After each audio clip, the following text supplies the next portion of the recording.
everyone, it's Shannon here for Pink Fresh Studio. In today's video, we're going to do something a little bit different. We're going to hot foil, but we're going to hot foil over inlaid die cuts. This is a little bit different than your typical hot foiling, and it's a great way to stretch those hot foil plates and get a slightly different look. We're going to start off with the Color Black Rainbow die. This is one of my all-time favorite dies from Pink Fresh Studio. I just love it. I'm going to die cut it out of some heavyweight white cardstock. This is a 110-pound weight white cardstock.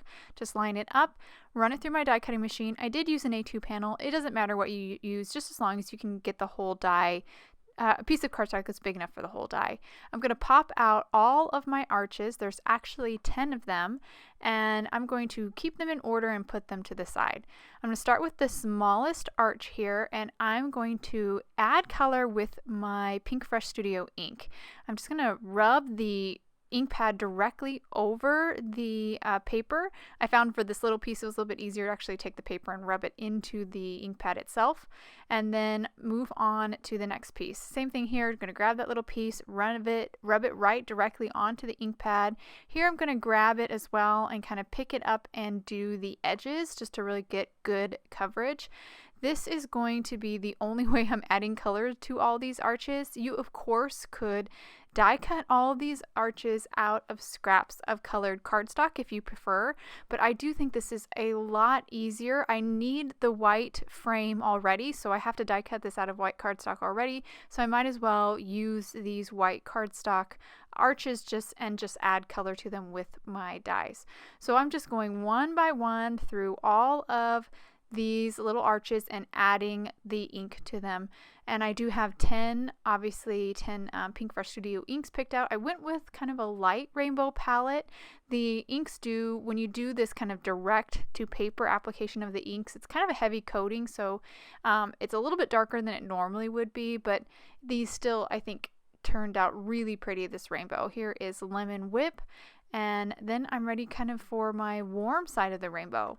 And after I finish with Lemon Whip, I'm moving on to Peach Fizz. I love this kind of orange color. Again, kind of rocking it over the ink pad, the edges of the paper with the ink pad to make sure I get the edges of all the arches too. Just make sure that you don't really see any white, and you wouldn't even know by the time this is all done that these were actually white cardstock arches and not color cardstock. Here I'm finishing up with my last color, which is Coral Reef, my red, and I am actually done after this. So once I finish all of the inking of my arches, I'm ready to kind of put my rainbow together.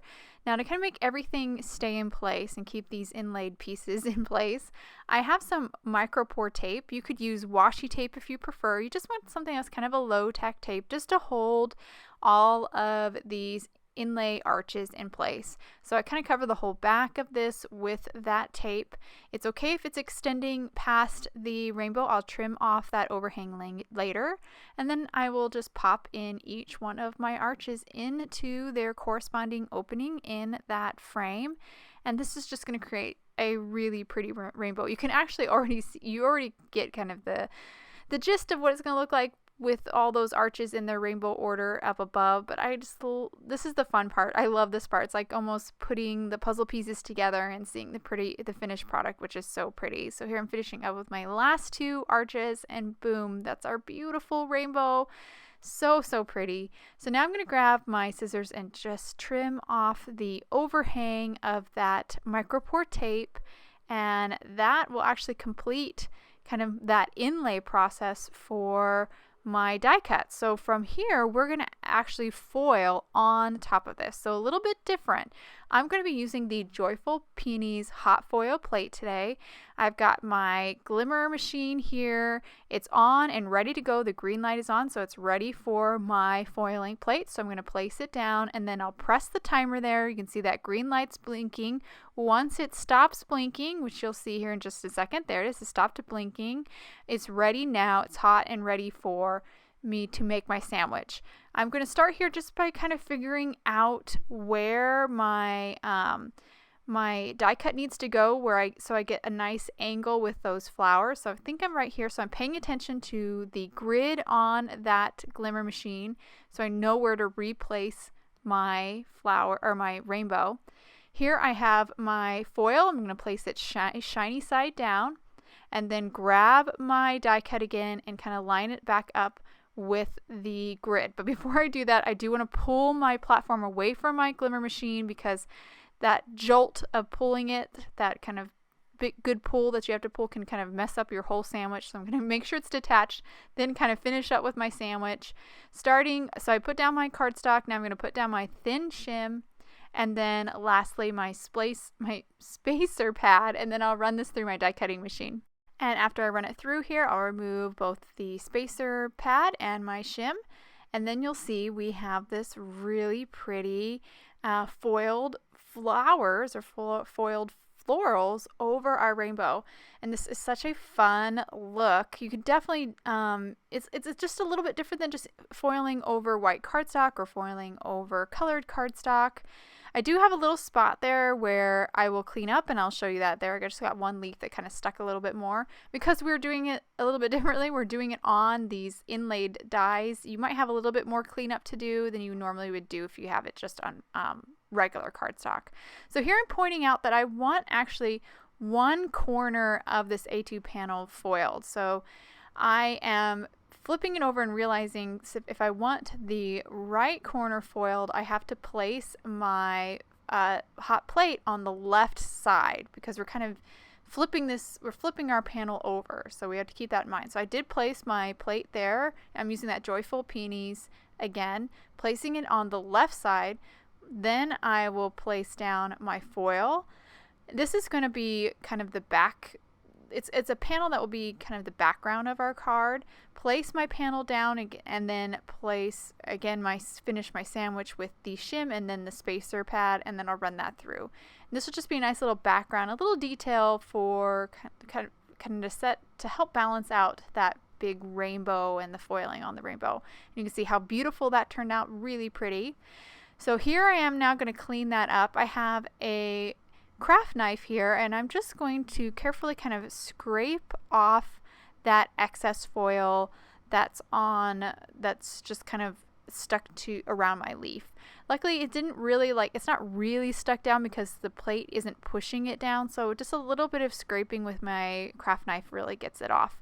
So now that's all cleaned up, we're ready to move on to this butterfly. So I made this butterfly earlier. It's kind of a leftover from butterflies that I foiled with the Small Butterflies hot foil plate earlier, and I'm just going to Copic color it. I have my Copics on screen so you can follow along.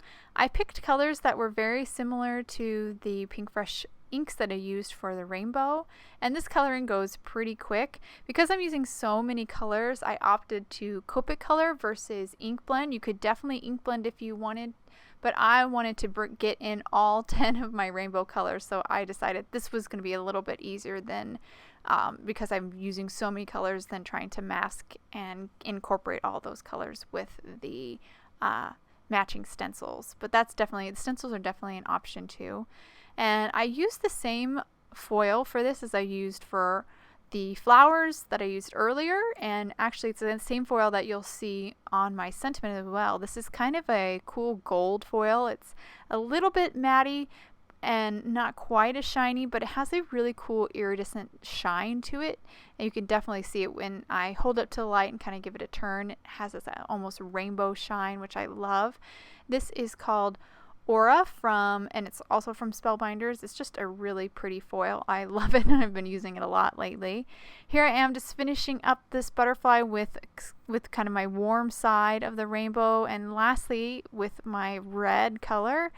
And after I do that Copic coloring, I'm ready to kind of bring this whole card together. So I'm going to start by just adhering my panel on to my A2 top folding white card base.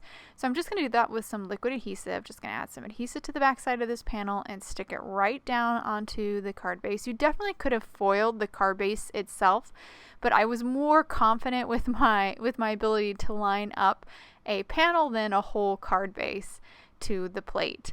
Now I'll just add some liquid adhesive to the back side of our rainbow and stick that down.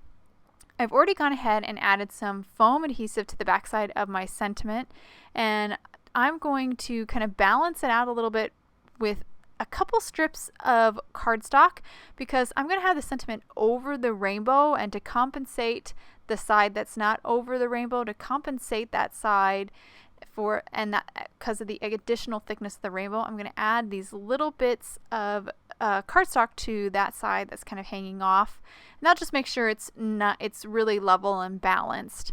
I'm just removing the backing on all of my foam adhesive here, adding a couple little bits of a little bit more of that cardstock where I know it's going to hang off. Then I'll add some liquid glue to those little cardstock areas and then stick that right down. And now it's nice and level, even that part that's hanging, that's not on the rainbow, thanks to those little extra pieces of cardstock that I added. Now I'm going to remove the backing on my butterfly, stick that down, and that'll actually complete my card.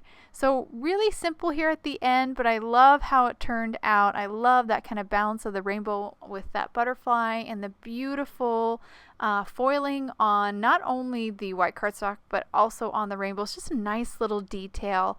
I hope you guys enjoyed today's card and video. If you have any questions about the products I use, please check out the links below in the description. Thank you so much for watching, and I hope you have a wonderful day.